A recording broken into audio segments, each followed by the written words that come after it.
All right, let's jump into it. Where are we at? 9:35 on 26th of August, so Tuesday morning. So look, Monday actually quite. I was about to say sort of uneventful, but it actually was quite eventful with it all because obviously sort of coming off the back of that weekend where US dollar got absolutely smashed, closed on its knees. Yeah, we saw gold pop, we saw Aussie pop. Equity markets are on the highs. I actually said over the weekend with the analysis that, the reason that I felt that they sort of like with that price action that we didn't get a lot of sort of profit taking was because they were probably kind of holding out to see if there was any more sort of fireworks sort of through the rest because it was a 3 day thing at Jackson Hole. And it doesn't really seem like there was. And yesterday, the price action was fairly muted, like a bit up and down with it all, but certainly, look, it played to point in that. So I'll cover it with the charts, of course, but, we saw the pullback, we saw the second efforts, and, we saw those ones get slapped on the nose a little bit. Euro's pretty much given back the whole move. So obviously, DXY making up a vast majority. I think 60% makes up of Euro makes up 60% of the DXY or thereabouts.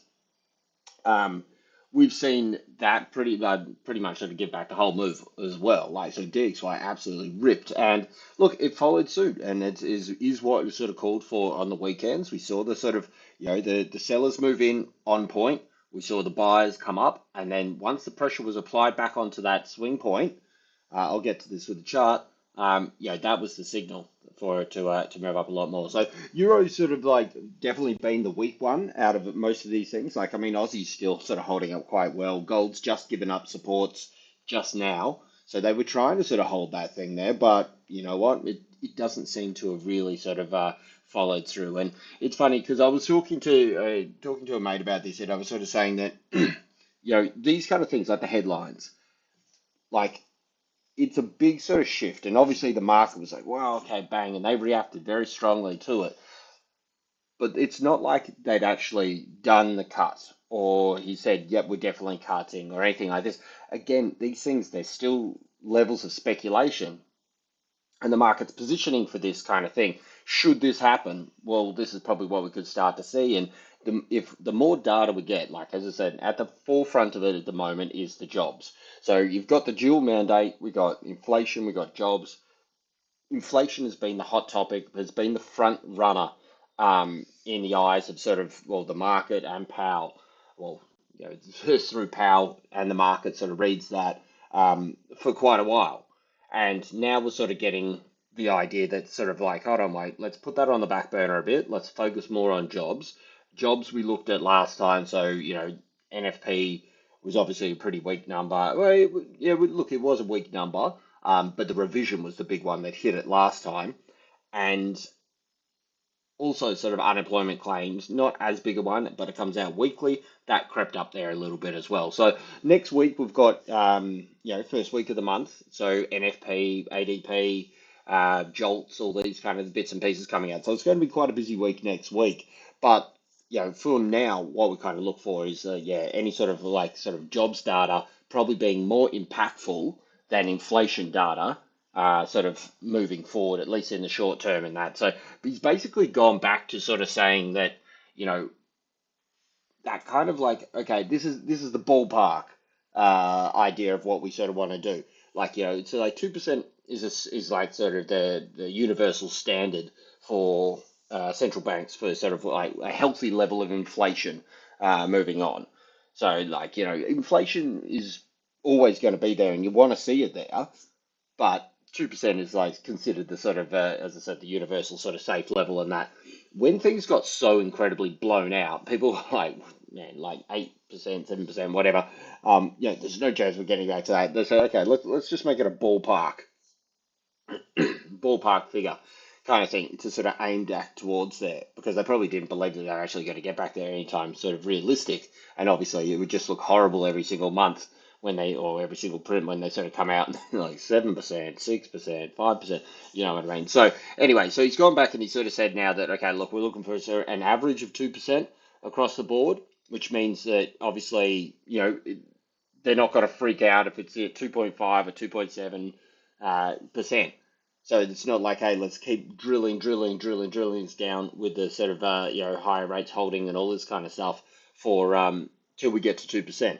And so with that, people are going, okay, well, if the tool, the lever to pull to get the interest rates down is holding rates higher, which is obviously good for the US dollar or good for the currency, any sort of currency, holding rates higher for longer. If that's not the driver, now we're looking at jobs. Well, jobs are weak. Well, what can we do with jobs? Well, we can cut rates. That can then stimulate the economy and help sort of push up a bit of the economic data, help sort of like, companies sort of employ more because they can borrow more. And so that's obviously more in the idea of sort of cooling off and sort of like reducing rates. And that's why we saw such a sharp sort of sell-off with the US dollar. And basically sort of like what I'm getting to in a roundabout way is that that's the idea. That's the sort of the sort of analysis, the breakdown of sort of what these things kind of mean. But it hasn't actually happened yet. And that's the point that I think that sort of like, people are sort of missing at the moment with the market. It's sort of like, yeah, okay, wow, let's all freak out, let's all act, he's going to cut, bang, bang, bang, US dollar sell off, equity markets, boom, boom, boom, boom. But it hasn't actually happened yet. And there's always a chance that, like we saw with the Aussie the other week, with or the other months with the RBA, RBA sort of said, hey, like everything was pointing to them cutting, and what do? They held. And you saw how fast that snapped back. So there's always a risk that this thing doesn't actually, that they don't actually cut. Like everybody's sort of saying, and this is what I sort of say, like as soon as they say people, you get people saying it's a sure thing, it's 100%. They're some of the best trades you're going to take in that if you're trading the data with it all. Because if it happens, well, everybody thought about it, so the impact's a little bit low. But if they don't, if they shock and the market's completely priced for a cut and then they hold, you're going to see a very fast snap back the other way, and that's going to be sort of DXY going boof through the roof. If that happens, it's just all about sort of planning out if this stuff actually happens. So that's just a little bit of an unpack of sort of what I sort of feel with the sort of markets that are happening at the moment. But having a look through the data today, we've got monetary policy meetings for the Aussie. Not really super exciting in that, but it could be slightly impactful. I mean, look, if anything, it's like they pretty much sort of cutting. They want to cut more. They're moving in that direction. I think it was a pretty clear cut decision this time that they were going to cut. I can't remember exactly from the press conference whether 50 base point was even on the table, but I think certainly, I mean, it was a unanimous kind of decision that they cut. So I would imagine this to come out, if anything, I'd say low impact, but I mean, it says low impact here, I know, but I would say actual sort of impact to the price of Aussie, I would say pretty small. But if anything, probably negative, a little bit dovish. Obviously, sort of given that they're sort of starting to move on the cutting side of things now. Moving forward, that's about it. That is it actually through Asia. Got BOJ core CPI, so down 2.3, 2.4%, so not too bad over there. Durable goods tonight. I covered this the other day on the weekend, and that it's in that sort of grey area at the moment. Look, it's better, but it's still negative numbers in that. So you want to see some strong economic data to sort of keep supporting that US dollar sort of running up a little bit. We do have a thing sort of like they call turnaround Tuesday. Whereas kind of you see a bit of a sort of a pullback of the price action we saw on the Monday, but it's a bit tough because Monday we didn't really see continuation of Friday's price action. So generally you get the sort of finishing up into the end of the week, you get a continuation on Monday, pullback on that, profit taking onto the Tuesday. We already had the sort of pullback yesterday a little bit, so it'd be interesting to sort of see how it plays out today. But yeah, durable goods going through there, and we've got a speaker later on, and that's pretty much it. We've got some more sort of consumer confidence and manufacturing data. Again, manufacturing data sort of coming in like better, but still negative there. And in terms of business confidence, does it have a baseline on this one? Whoops. No, it doesn't really sort of have a sort of base. I thought it might have been like that sort of 50 baseline sort of with PMIs. Below, above 100, happy. Below 100, no. But look, if we just look at sort of general sort of 96, look, it's been worse, but about in the middle. So I wouldn't say it's necessary. Look, it's not a bit of data that's really going to be pumping and moving the market anyway. So again, pretty quiet, a little bit sort of in the US session. That's about it, and then we'll move on, start to get a little bit more data tomorrow. So have a look at the charts and that, and this is I'll start off with DXY because DXY we're seeing a little bit of a gap up this morning, so we can see if this sort of one follows through. But this is what I was saying on the weekend video that sort of like we're going to come up to these levels. I thought, look, I banked out two of these levels here where I thought it might sort of pull back. Obviously chose this first one, which we've seen, and this is the whole point of leaving these levels marked here. We've seen that the market has sort of priced it here a number of times. That's why I leave these little arrows on here. We know that the market's looking at this level. This was the move, and I was saying that, if we see a move up, well, pretty much that was the thought that we were going to get the move up, the move back down here. This is the three. This is the three sort of drive that no, it's not a three drive. It's the three legs that I talk about. Not a three drive. It's a different thing. But we get move down, find support, move up, find resistance. This is the vital leg, and this is the one that's going to give us double bottom, lower low, continuation of downside, higher low. And so basically what we've seen here is that, if we get rid of these, buyers are sitting down here. Fix this up, actually. Yeah, buyers are sitting here, and then they moved up the bid to here. This is your indicator that you can see that they're accepting, they're happy to pay a little bit more for it, built up a little sort of triangle through here, and then bang, popped up here and absolutely ran. What time was this? 1 o'clock. It actually just took off to the top side there. So look, very big sort of recovery. You know what I mean? Given how fast this thing moved, it's recovered very, very quickly. Whoops, I've already got the thing on there. So of that move from Friday, 78% of the move undone. And that's if you take it from the very highs over here. If we take it from the actual sort of, headline, whatever, move, that's over 78% of that. But we'll take it from this move up over here because it started to dribble down prior to him speaking. But the point is that sort of like, everybody's counting, and even I said, look, I thought there was a good chance that we get this, and then I thought maybe this move might sort of take us through here. But as you can see, I said, look, and this is the reason you're not moving the market. You're trying to sort of you're trying to pick what are they doing, and by they I mean the people that have actually got the sort of the size and the weight to move these things and actually control where the market goes. But we're starting to see a range form through here, and I said, look, if this is going to come back up over here, I didn't think it was going to come up so quickly. That caught me off guard. But I said, look, if you look at the weekend video, the analysis, if it's going to get back up over here, this is what's going to happen. It's going to move up, it's going to sell down, because we're going to get the three legs. It's just how structure works. You get a move up, you get a move back down, buyers move up. So you need to get this move here, buyers moving from here, moving up there, to start to build the idea that we're coming back up over here. And this absolutely, as I said, even to me in that, I'm very surprised how quickly this thing has sort of recovered.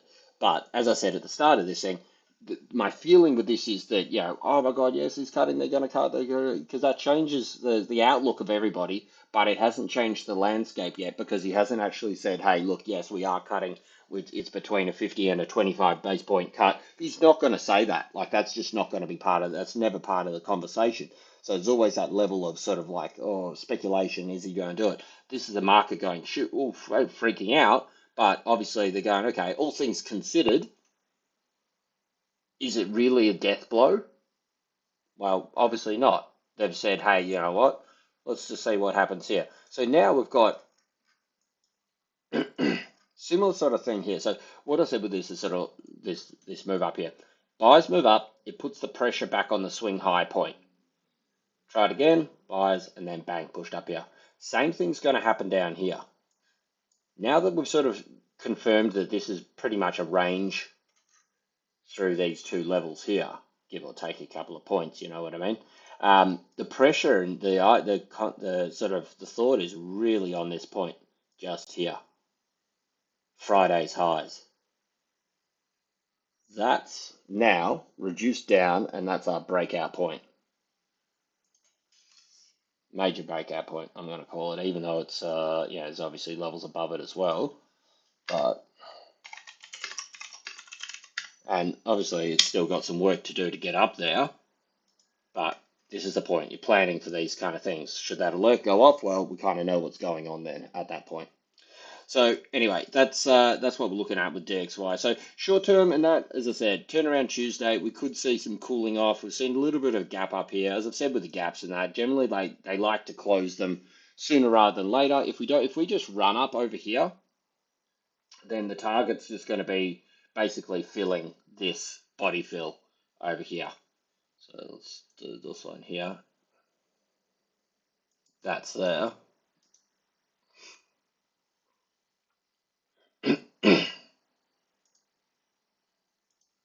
This is going to be the target if we do break higher. And this is going to be Jackson Hole speech level, whatever. I know what it means. So that'll be the sort of targets should you break above these highs over here. Actually, no, that's where that would be.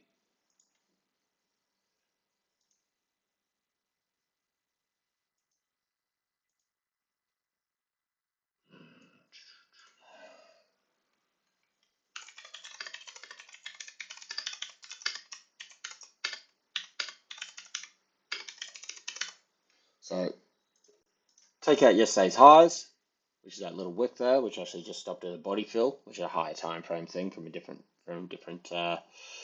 play, but it's still the same level. And if it can push through here, that's your target, and that's your major breakout above there. So we've got some areas that we're kind of looking for. Should this thing sort of go above here? So basically over through here, and then over through here.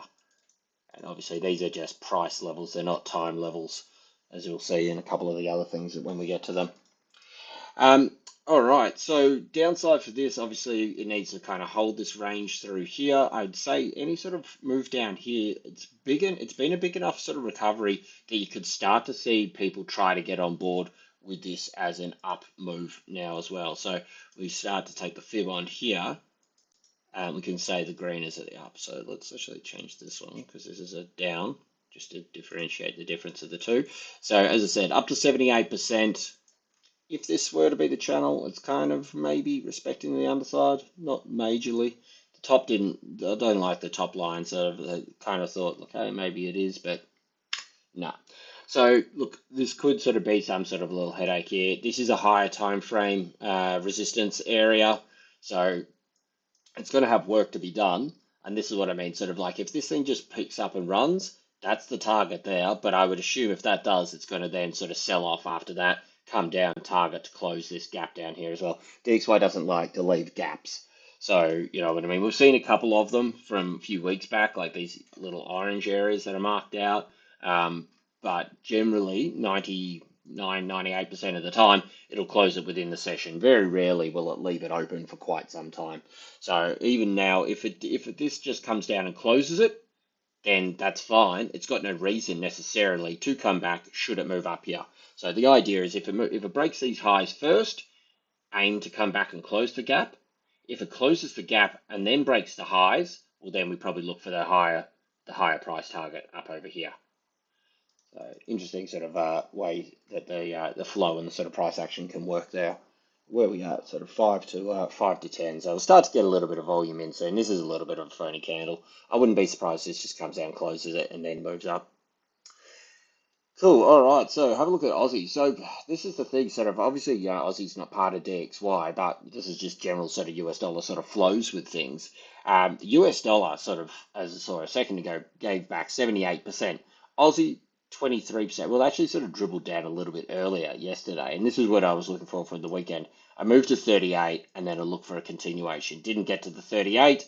Just went back up and ran up to the top over here. So had a couple of little pokes up above 65 a couple of times here, and obviously quite rejected quite strongly, sort of down into that point there. So let's just update that with a new high.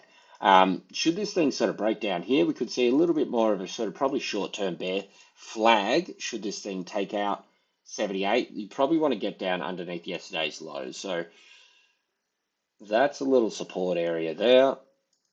You'd want to see this sort of taken out.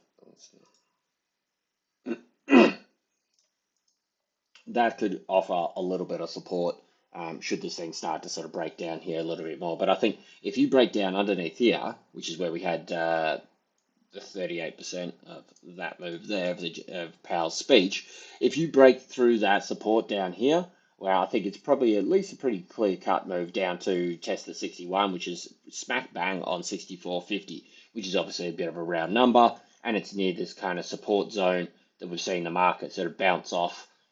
This is going back after NFP, so a big move on NFP, move up there, completely undid it, held 64.20s again. This is going to be an absolute vital area for Aussie to hold.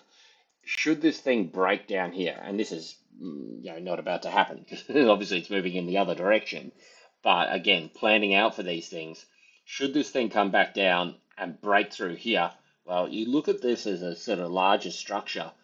Here's 64.20, here's your bounce. This is lower high, 64.20, bounce. Should it come back down here? That makes another lower high.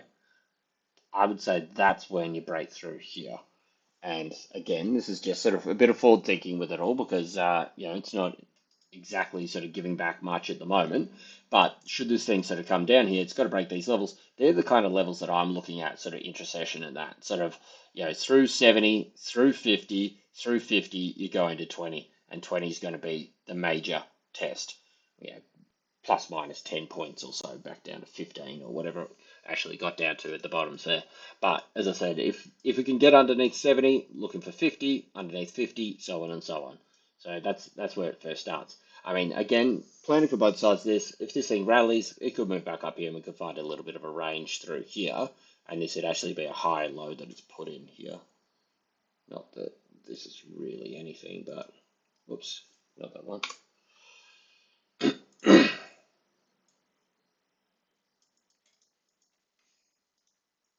Should this thing sort of go through there? I mean, this is 1 hour. It's a little bit overbought. 4 hours not looking particularly rosy in the sense of sort of like it's gone up, it's rejected.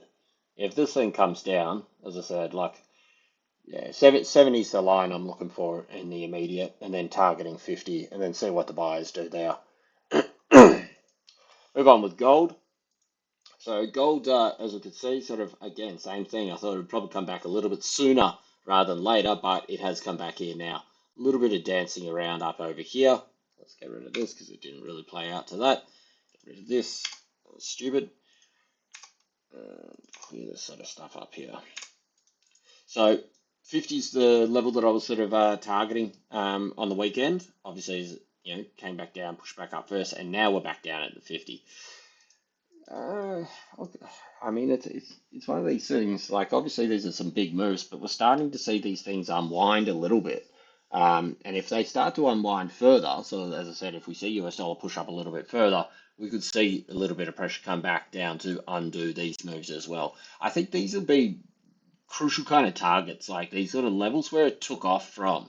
So that means back down at the 30s, because I think it started to move a little bit prior to the data.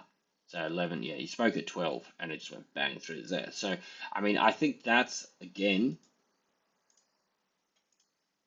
Jackson Hole speech. I think should these things break, particularly sort of like, as you can see, this was an area we've got marked out, 50s.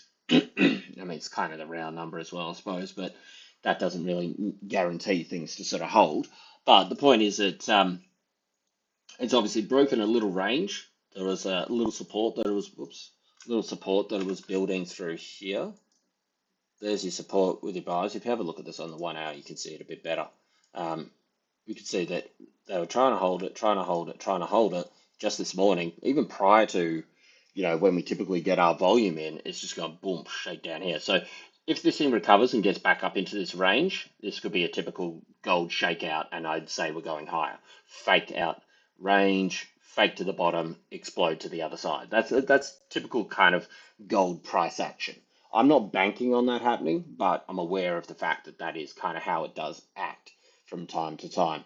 I think sort of if you take out this sort of level down here, so if we go under 47, 48, I'm going to give it a little bit of breathing room to sort of really sort of play with this zone here.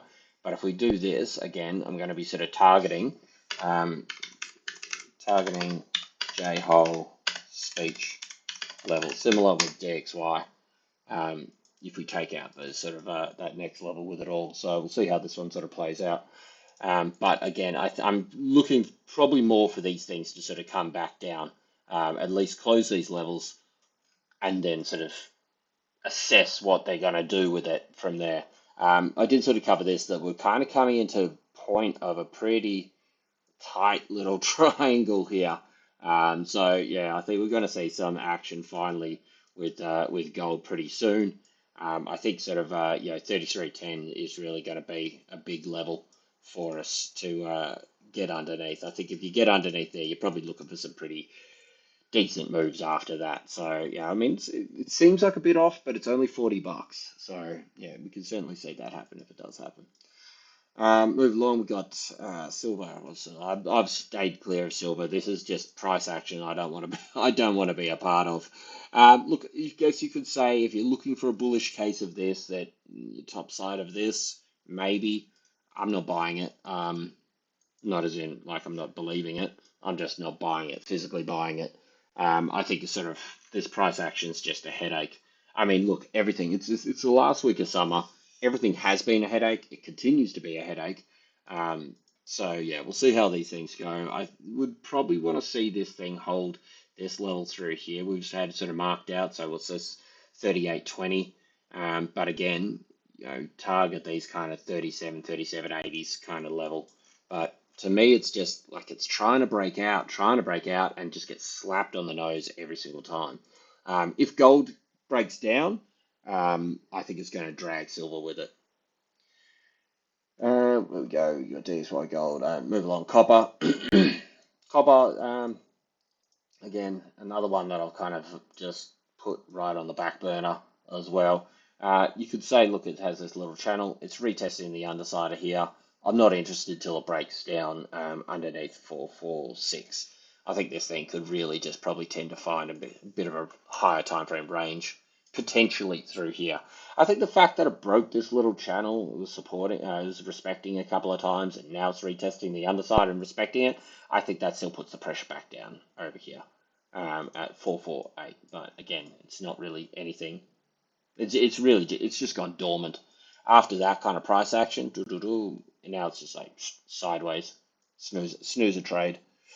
And China. So China actually hammered yesterday. By China, I mean the yuan or yuan.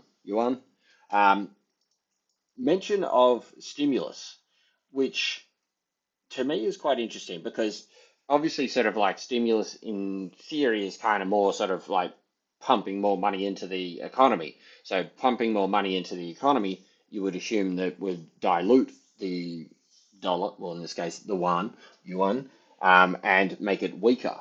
But this being USD CNH, that means that's actually a stronger yuan or whatever.